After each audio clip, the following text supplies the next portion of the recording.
Habang hindi pa naman ako haasikaso dito sa aming babuyan, maghanap na lang tayo ng gagawin naming walis. Dahil wala na kaming walis doon sa farm. So, maghanap tayo rito ng mga kagaya nito. Ng mga niyog. Ng mga dahon ng niyog na pwedeng gawing walis.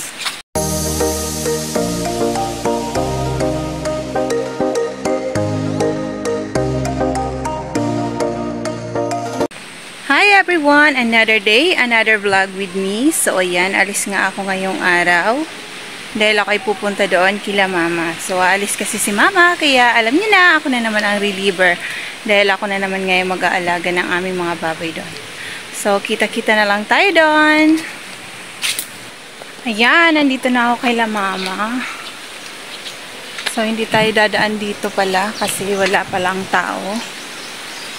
So, dito tayo dadaan sa may likod bahay.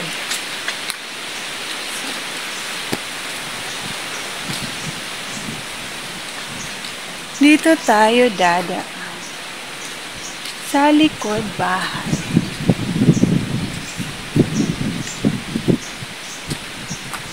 Pero wala nga sila mama. So, si papa daw ay andun sa loyahan.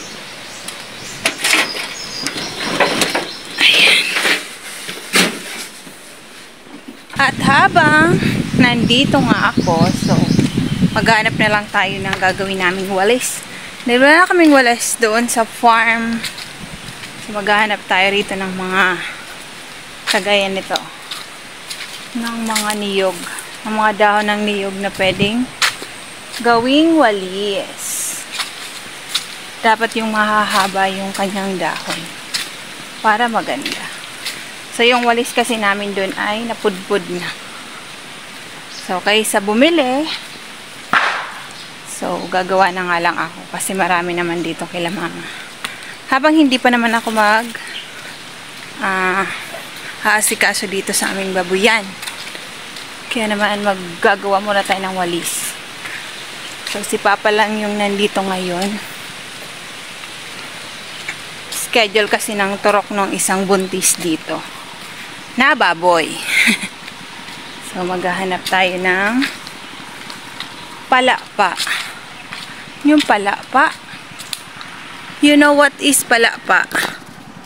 Dahon ng niyog. Kaya lang yung mahahaba para maganda yung yung gagawin nating walis. So, susuot ata tayo dito sa kagubatan. So, tayo dito sa kagubatan. Para lang makakuha tayo ng gagawin nating walis. So, ayan. Dito ang lugar na kung saan kami lumaki. So, dati wala pang ganito mga puno. Pero ngayon halos puno na nga ng mga puno dito.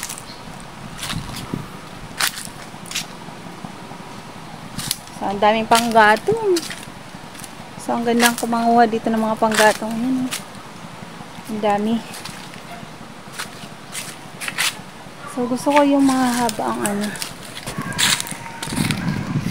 So, maghahanap lang tayo dito. At habang naghahanap, syempre, titingin-tingin tayo sa baba kasi baka may ahas. So, sobrang malilim na dito. Kaya hindi na dito nakakapagtanim ng ibang mga So, ayan. Ganyan ang hanapin natin. Pero hahanap tayo ng medyo mahahaba-haba. At bagong lang. Yung bagong laglag. So, tabi-apo. Tabi-tabi po. So, pakapunta ko na naman dito sa lugar na to.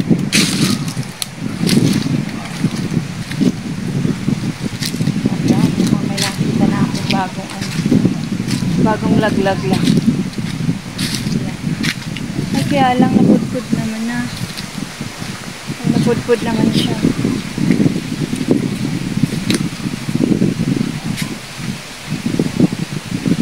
Talaga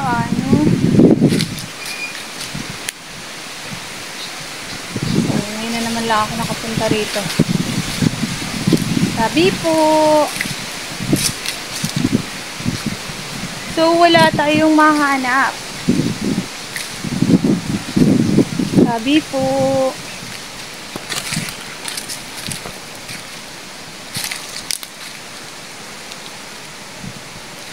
Dito pa tayo sa baba. Maghanap pa tayo dito sa baba. Tabi po. Tabi-tabi po.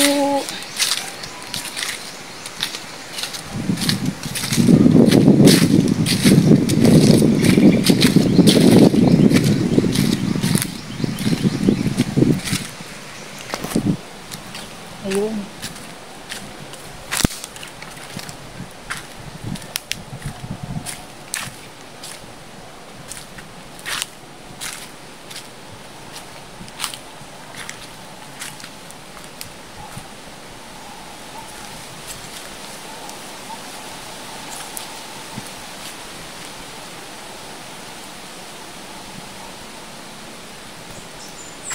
Meron naman, kaya lang maiiksi.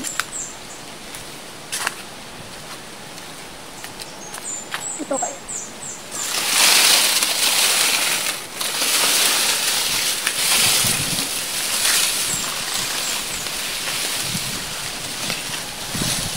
So, dito na tayo sa kabila dali. Ayun, nakakuha na akong isa. Dapat at least 3. Ito kaya.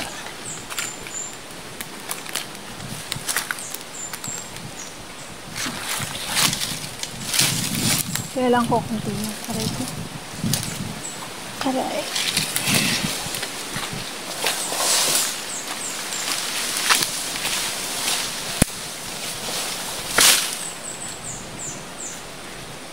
So, dapat pala, nagdala na ako ng itak.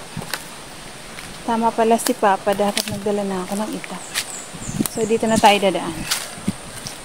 Kukuha ako ng itak at saka ng sako. So, ayan. O, diba? Nakikita nyo, napakarami ng mga kahoy dito sa amin.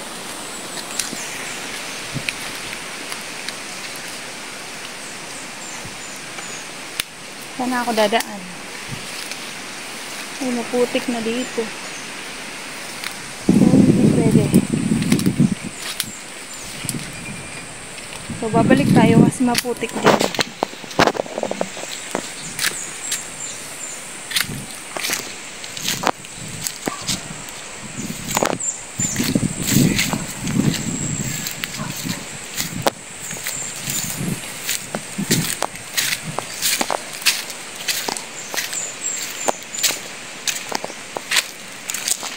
Ano ko ito madadala? So, hindi na muna natin ito dadalhin. Ayan. Babalikan ko na lang sa mamaya.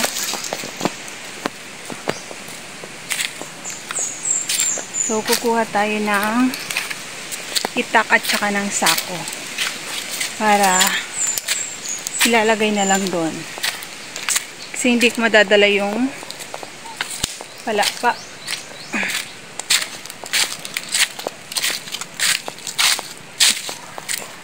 Ang layo na ng ating narating. So, pagkasuot ko na naman to dito ngayon, sa matagal na panahon, tabi po. So, ngayon na naman lang ako nakapunta rito.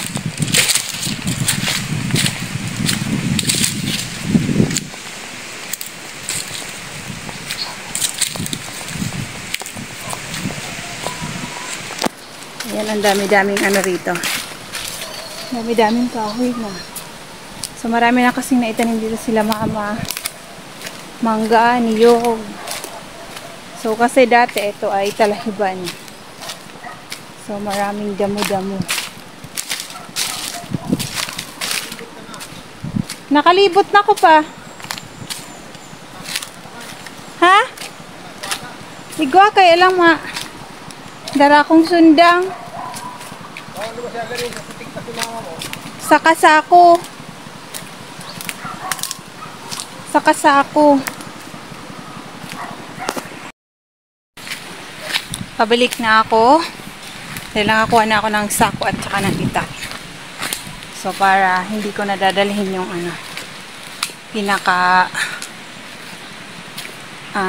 pinakadahon ng niyog.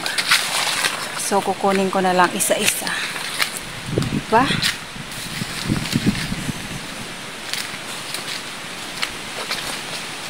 So, at least ito ay libre na. Pero kung tutusin, meron naman sa palengke. So, ang pagkakaalam ko, 30 pesos na yung isang tali ng walis. Ting-ting. So, 30 pesos na yun. Eh, wag na tayo bumili kasi meron naman kami rito. So, magtsatsaga nga lang ako. Saglit din lang naman to.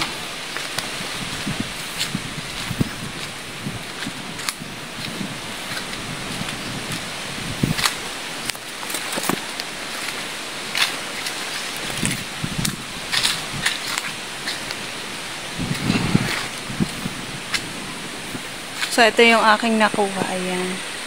Tapos, yun yung isa. So, kukunin ko lang naman yung mga dahon.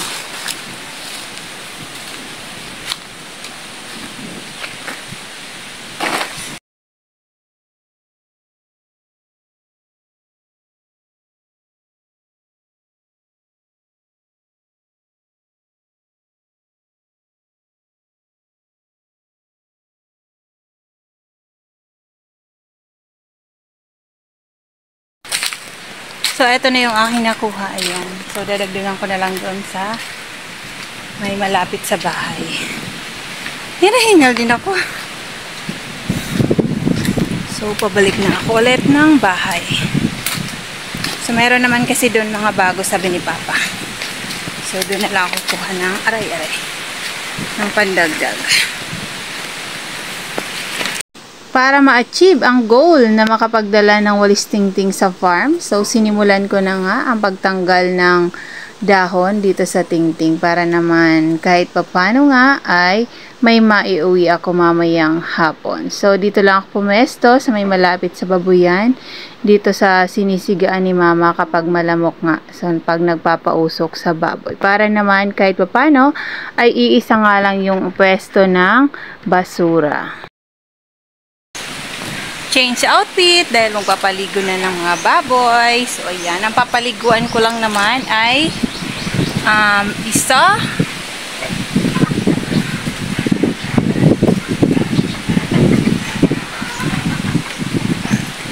dalawa,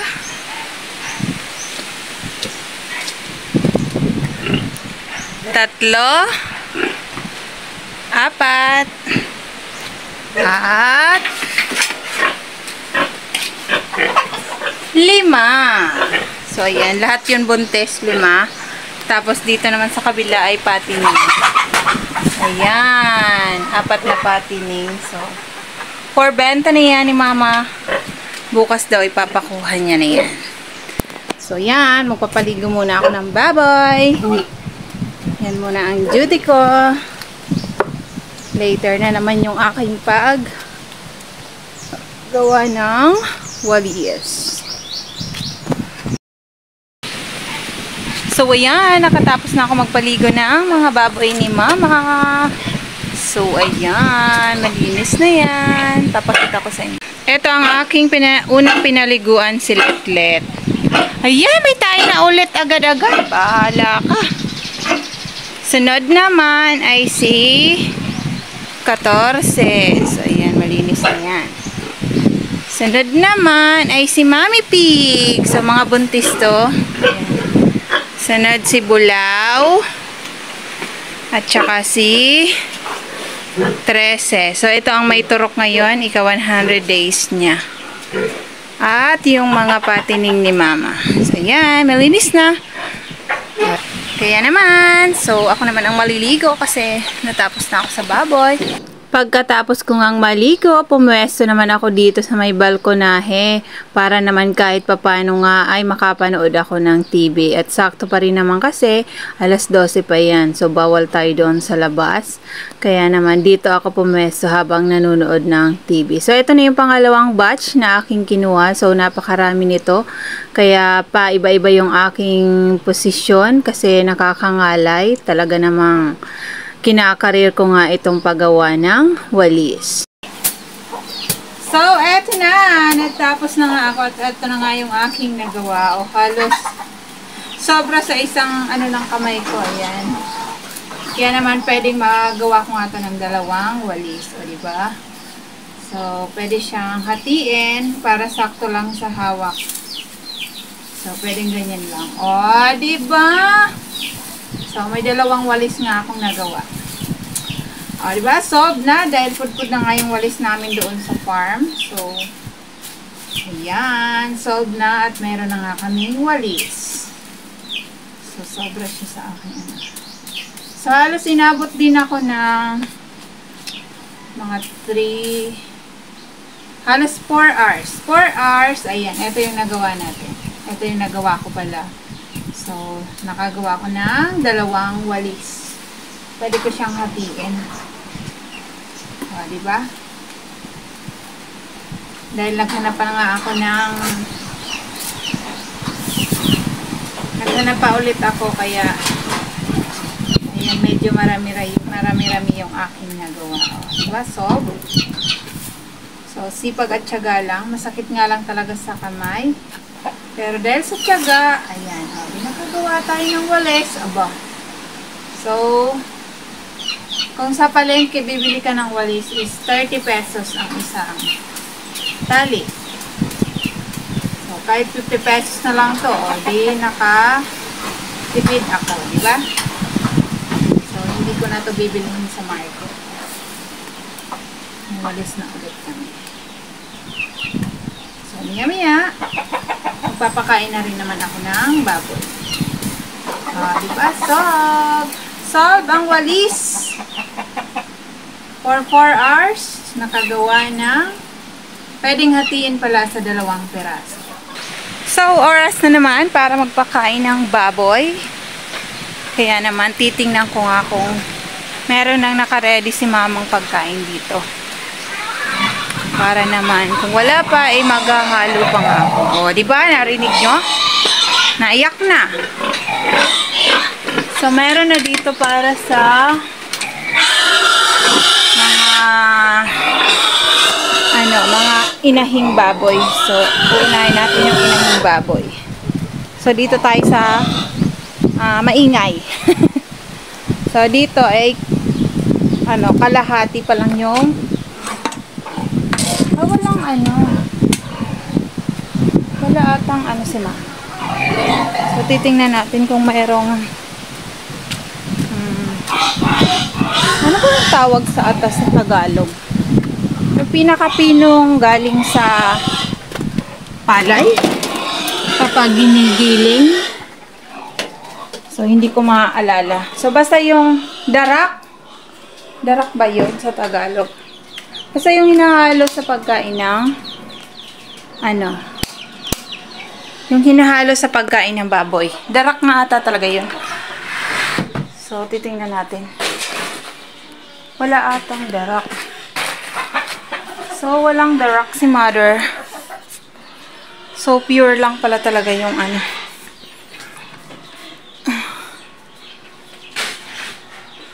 So, wala. At dahil dyan, wala nga. So, talagang pure feeds pala si mama ngayon. So, kapag kasi, sinahaluan na yung mama ng darak. Tama ba ako? Darak. Darak nga ba talaga ang tawag? So,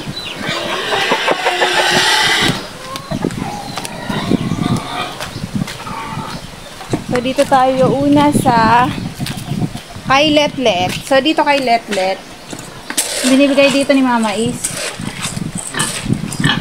kalahati pa lang dito sa kay mamang karan. So, yan ang Tapos, dito naman, kay 14 is 1/4 pa lang. Kasi bagong ano pa lang to eh. Bagong landila kasi to. Bagong EI lang kasi to. Kaya 1/4 lang sa kanya. Tapos, dito naman sa Mommy Pig ay halos mapuno na itong isang langgana. So, same na din dito sa dalawang baboy.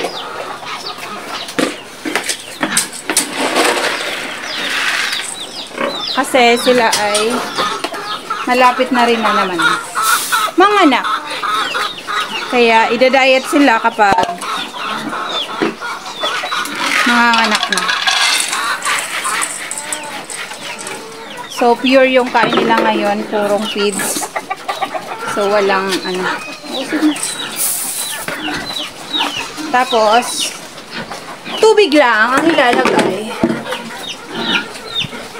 So lalagyan lang ng tubig.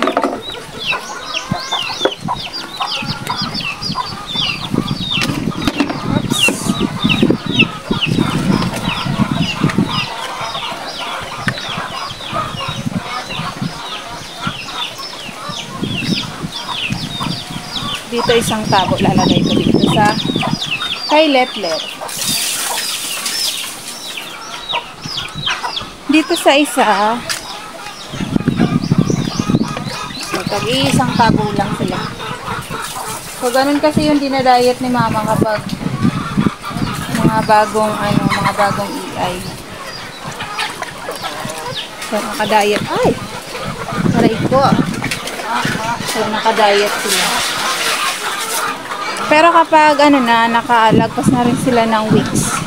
So yun. Dinadagdagan na rin naman yung kanilang pagkain. So ganun yung gawa ni mama.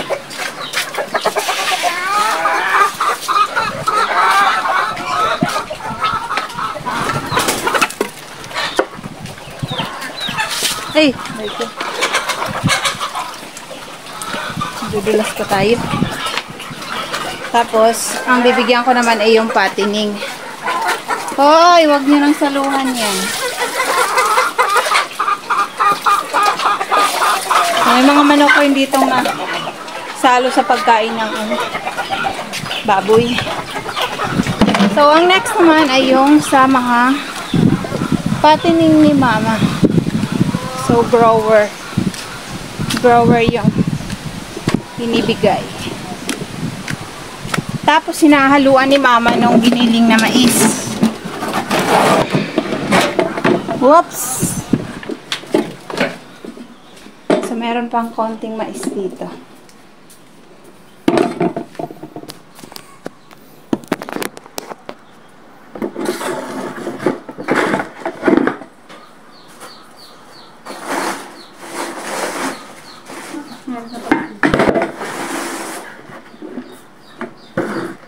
Meron pa pala dito si mama.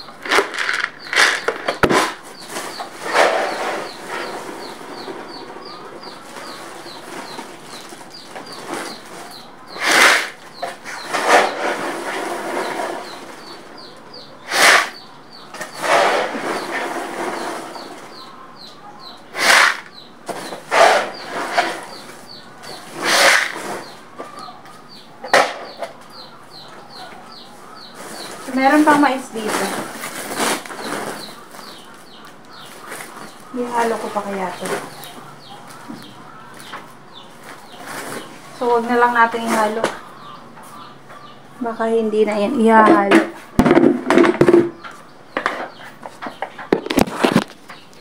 So, doon naman tayo sa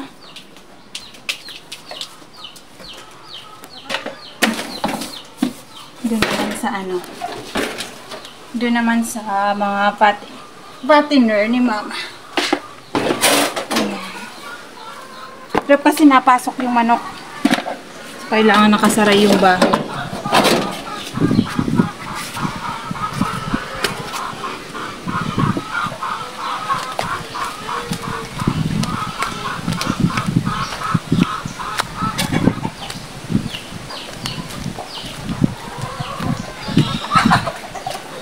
Naiyak na sila.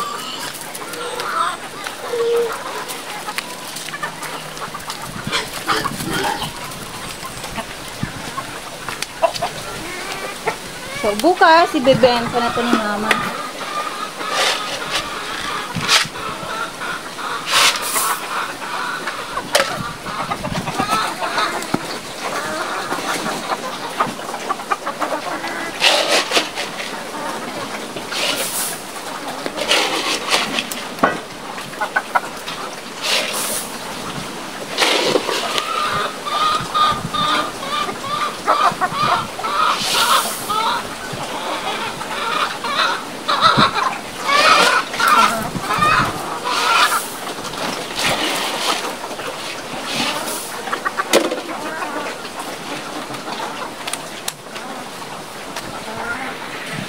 Ito yung pattener. So, ito lang yung pattener na lang ni mama na nandito.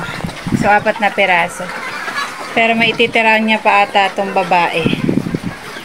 Siguro 1 piraso kasi ihahanda na naman para maging inahing baboy. So, tapos na nga ako magpakain. Pero may nakulangan ng pagkain. So, naiyak pa si Letlet. Ah, kinayak. Wala na eh, hanggang yun lang sinabi ni Lola. So, ayan, tapos na ang aking duty dito sa Bukid 1. So, solved na yung, naiyak pa talaga siya. So, kulang pa daw yung kanyang kinain. So, okay na tayo. Natanggal ko na yung mga tae nila. So, ayan. So, okay na tayo. Tapos na. So, yung isa nakahiga na. So, yung 4. So, ayan. Meron pang pira. Pero okay lang yan kasi kakainin pa nila yan mamaya. Okay? So, ayan. Tapos na ang aking duty. So, uuwi na ako. Dahil solve na ang aking maghapon. So, wala pa sila mama. Kaya naman naiyak pa talaga siya. Siya lang yung nakulangan ng kain. Dadalhin ko pala yung feeds. Kasi baka malito si mama. Ayan. Uwi na ako. Bahala siyang umiyak dyan. Kasi tapos na ang aking duty.